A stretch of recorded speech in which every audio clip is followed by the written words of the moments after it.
Chapter 3. Graf. The sister is our weak link. He really loves her.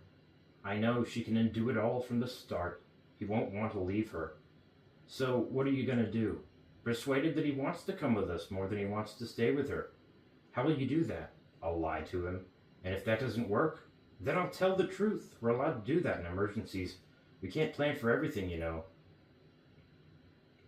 Ender wasn't very hungry during breakfast.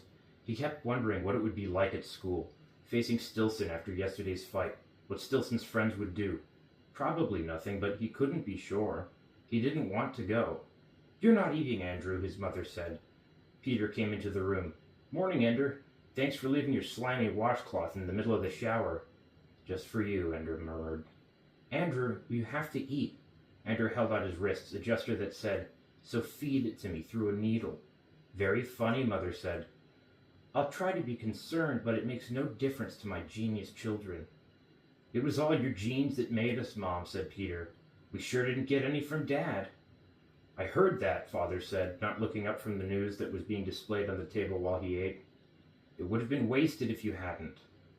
The table beeped. Someone was at the door. Who is it? Mother asked. Father thumbed a key and a man appeared on his HTS video. He was wearing the only military uniform that meant anything anymore, the IF, the International Fleet. I thought it was over, said Father. Peter said nothing, just poured milk over his cereal, and Ender thought, maybe I won't have to go to school today after all. Father coated the door open and got up from the table. I'll see to it, he said. Stay and eat. They stayed, but they didn't eat. A few moments later, Father came back into the room and beckoned to Mother. You're in deep too, said Peter. They found out what you did to Stilton, and now they're going to make you do time out in the belt. I'm only 6, moron. I'm a juvenile. You're a third turd. You've got no rights. Valentine came in, her hair in a sleepy halo around her face. Where's Mom and Dad? I'm too sick to go to school. Another oral exam, huh, Peter said. Shut up, Peter, said Valentine. You should relax and enjoy it, said Peter. It could be worse. I don't know how. It could be an anal exam. Yuck, yuck, Valentine said. Where are Mother and Father? Talking to a guy from IF. Instinctively, she looked at Ender. After all, for years they had expected someone to come and tell them that Ender had passed, that Ender was needed. That's right, look at him, Peter said. But it might be me, you know. They might have realized I was the best of the lot after all. Peter's feelings were hurt, and so he was being a snot as usual. The door opened. Ender, said Father, you better come in here. Sorry, Peter, Valentine taunted. Father glowered. Children, this is no laughing matter. Ender followed Father into the parlor. The IF officer rose to his feet when they entered, but he did not extend a hand to Ender. Mother was twisting her wedding band on her finger. Andrew, she said, I never thought you were the kind to get in a fight. The Stilson boy is in the hospital, Father said. You really did a number on him. With your shoe, Ender. That wasn't exactly fair. Ender shook his head. He had expected someone from the school to come about Stilson, not an officer of the fleet. This was more serious than he had thought, and yet he couldn't think of what else he could have done. Do you have an explanation for your behavior, young man? Asked the officer. Ender shook his head again. He didn't know what to say, and was afraid to reveal himself to be any more monstrous than his actions had made him out to be. I'll take it. Whatever the punishment is, he thought. Let's get it over with. We're willing to consider extenuating circumstances, the officer said, but I must tell you it doesn't look good. Kicking him in the groin, kicking him repeatedly in the face and body when he was down. Sounds like you really enjoyed it. I didn't, Ender whispered. Then why did you do it? He had his gang there, Ender said. So, this excuses anything? No. Tell me why you kept on kicking him. You had already won. Knocking him down won the first fight. I wanted to win all the next ones too, right then, so they'd leave me alone. Ender couldn't help it. He was too afraid, too ashamed of his own acts. Though he tried not to, he cried again. Ender did not like to cry, and rarely did. Now, in less than a day, he had done it 3 times, and each time was worse. To cry in front of his mother and father, and this military man, that was shameful. You took away the monitor, Ender said. I had to take care of myself, didn't I? Ender, you should have asked a grown-up for help, Father began. But the officer stood up and stepped across the room to Ender. He held out his hand. My name is Graf, Ender. Colonel Hiram Graf. I'm Director of Primary Training at Battle School in the Belt. I've come to invite you to enter the school. After all, but the monitor, the final step in your testing was to see what would happen if the monitor comes off. We don't always do it that way, but in your case, and I passed? Mother was incredulous. Putting the Stilson boy in the hospital. What would you have done if Ender had killed him? Given him a medal? It isn't what he did, Mrs. Wiggin, it's why. Colonel Graff handed her a folder full of papers. Here are the requisitions. Your son has been cleared by the IF Selective Service. Of course, we already have your consent granted in writing at the time conception was confirmed, or he could not have been born. He has been ours from then, if he qualified. Father's voice was trembling as he spoke. It's not very kind of you to let us think you didn't want him and then to take him after all. And this charade about the Stilson boy, Mother said. It wasn't a charade, Mrs. Wiggin. Until we knew what Ender's motivation was, we couldn't be sure he wasn't another... We had to know what the action meant, or at least what Ender believed that it meant. Must you call him that stupid nickname? Mother began to cry. I'm sorry, Mrs. Wiggin, but that's the name he calls himself. What are you going to do, Colonel Graff? Father asked. Walk out the door with him now? That depends, said Graff. On what? On whether Ender wants to come. Mother's weeping turned to bitter laughter. Oh, so it's voluntary after all. How sweet. For the two of you, the choice was made when Ender was conceived. But for Ender, the choice has not been made at all. Conscripts make good cannon fodder, but for officers, we need volunteers. Officers? Ender asked. At the sound of his voice, the others fell silent. Yes, said Graff. Battle school is for training future starship captains and commodores of flotillas and admirals of the fleet. Let's not have any deception here, Father said angrily. How many of the boys at the battle school actually end up in commands of ship? Unfortunately, Mr. Wiggin, that is classified information. But I can say that none of our boys who make it through the first year have ever failed to receive a commission as an officer, and none has served in a position of lower rank than Chief Executive Officer of an interplanetary vessel. Even in the domestic defense forces within our own solar system, there's honor to be had. How many make it through the first year? Asked Ender. All who want to, said Graff. Ender almost said, I want to, but he held his tongue. This would keep him out of school, but that was stupid. That was just a problem for a few days. It would keep him away from Peter. That was more important. That might be a matter of life itself. But to leave Mother and Father, and above all, to leave Valentine and become a soldier. Ender didn't like fighting. He didn't like Peter's kind, the strong against the weak, and he didn't like his own kind either, the smart against the stupid. I think, Graff said, that Ender and I should have a private conversation. No, Father said. I won't take him without letting you speak to him again, Graff said. And you really can't stop me. Father glared at Graff a moment longer, then got up and left the room. Mother paused to squeeze Ender's hand. She closed the door behind her when she left. Ender, Graff said, if you come with me, you won't be back for a long time. There aren't any vacations from battle school, no visitors either. A full course of training lasts until you're 16 years old. You get your first leave, under certain circumstances, when you're 12. Believe me, Ender, people change in 6 years, in 10 years. Your sister Valentine will be a woman when you see her again. If you come with me, you'll be strangers. You'll still love her, Ender, but you won't know her. You see, I'm not pretending it's easy. Mom and Daddy? I know you, Ender. I've been watching the monitor disc for some time. You won't miss your mother and father. Not much, not for long. And they won't miss you long either. Tears came to Ender's eyes in spite of himself. He turned his face away, but would not reach up to wipe them. They do love you, Ender. But you have to understand what your life has cost them. They were born religious, you know. Your father was baptized in the name John Paul Wixarek, Catholic, the 7th of 9 children. 9 children. That was unthinkable. Criminal. Yes, well, people do strange things for religion.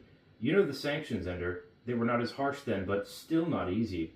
Only the first 2 children had a free education. Taxes steadily rose with each new child. Your father turned 16 and invoked the Non-Compliant Families Act to separate himself from his family. He changed his name, renounced his religion, and vowed never to have more than the allotted 2 children. He meant it. All the shame and persecution he went through as a child, he vowed no child of his would go through it. Do you understand? He didn't want me. Well, no one wants a third anymore. You can't expect them to be glad, but your father and mother are a special case. They renounced their religions. Your mother was a Mormon, but in fact their feelings are still ambiguous. Do you know what ambiguous means? They feel both ways. They're ashamed of having come from non-compliant families. They conceal it, to the degree that your mother refuses to admit to anyone that she was born in Utah lest they suspect. Your father denies his Polish ancestry since Poland is still a non-compliant nation and under international sanction because of it. So you see, having a third, even under the government's direct instructions, undoes everything they've been trying to do. I know that, but it's more complicated than that. Your father still named you with legitimate saints' names. In fact, he baptized all three of you himself as soon as he got home after you were born. And your mother objected. They quarreled over it each time, not because she didn't want you baptized, but because she didn't want you baptized Catholic. They haven't really given up their religion. They look at you and see you as a badge of pride because they were able to circumvent the law and have a third. But you're also a badge of cowardice, because they dare not go further and practice the non-compliance they still feel is right. And you're a badge of public shame, because at every step you interfere with their efforts at assimilation into normal compliant society. How can you know all this? We monitored your brother and sister, Ender. You'd be amazed at how sensitive the instruments are. We were connected directly to your brain. We heard all that you heard, whether you were listening carefully or not. Whether you understood or not, we understand. So my parents love me and don't love me? They love you. The question is whether they want you here. Your presence in this house is a constant disruption, a source of tension. Do you understand? I'm not the one who causes tension. Not in anything you do, Ender. Your life itself. Your brother hates you because you're living proof that he wasn't good enough. Your parents resent you because of all the past they're trying to evade. Valentine loves me with all her heart, completely, unstintingly. She's devoted to you, and you adore her. I told you it wouldn't be easy. What is it like there? Hard work, studies, just like school here, except we put you into mathematics and computers much more heavily. Military history, strategy and tactics, and above all, the battle room. What's that? War games. All the boys are organized into armies. Day after day, in zero gravity, there are mock battles. Nobody gets hurt, but winning and losing matter. Everybody starts as a common soldier, taking orders. Older boys are your officers, and it's their duty to train you and command you in battle. More than that, I can't tell you. It's like playing buggers and astronauts, except that you have weapons that work and fellow soldiers fighting beside you, and your whole future and the future of the human race depends on how well you learn, how well you fight.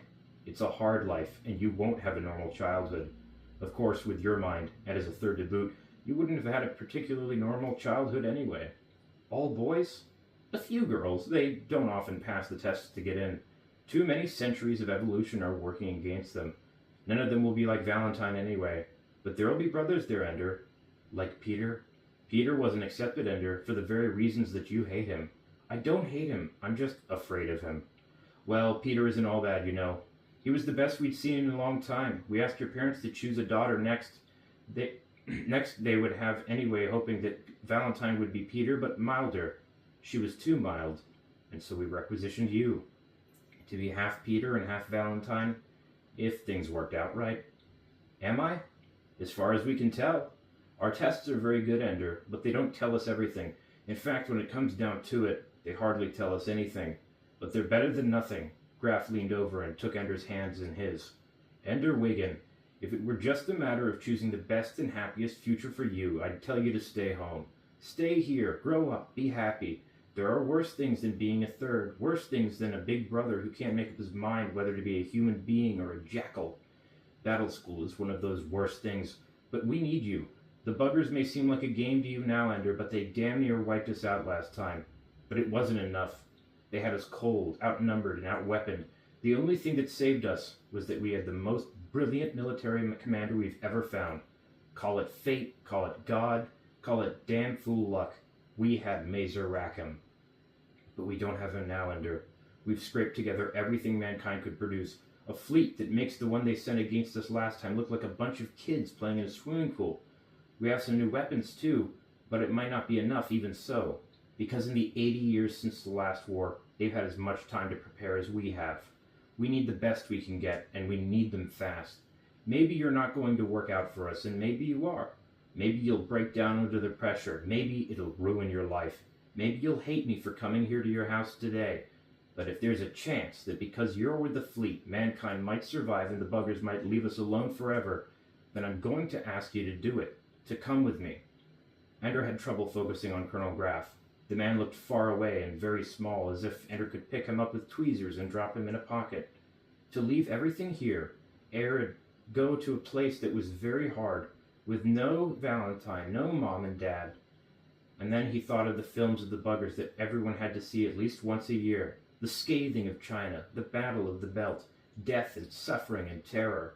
And Mazer Rackham and his brilliant maneuvers, destroying an enemy fleet twice his size and twice his firepower, using the little human ships that seemed so frail and weak, like children fighting with grown-ups. And we won. I'm afraid, said Ender quietly, but I'll go with you.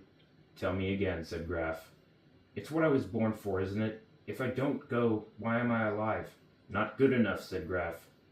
I don't want to go, said Ender, but I will. Graff nodded. You can change your mind. Up until the time you get in my car with me, you can change your mind. After that, you stay at the pleasure of the International Fleet. Do you understand that? Ender nodded. All right, let's tell them. Mother cried. Father held Ender tight. Peter shook his hand and said, You lucky little pin-headed fart-eater. Valentine kissed him and left her tears on his cheek. There was nothing to pack, no belongings to take. The school provides everything you need from uniforms to school supplies. As for toys, there's only one game. Goodbye, Ender said to his family. He reached up and took Colonel Graff's hand and walked out the door with him. Kill some buggers for me, Peter shouted. I love you, Andrew, Mother called. We'll write to you, Father said. And as he got into the car that waited silently in the corridor, he heard Valentine's anguished cry. Come back to me. I love you forever.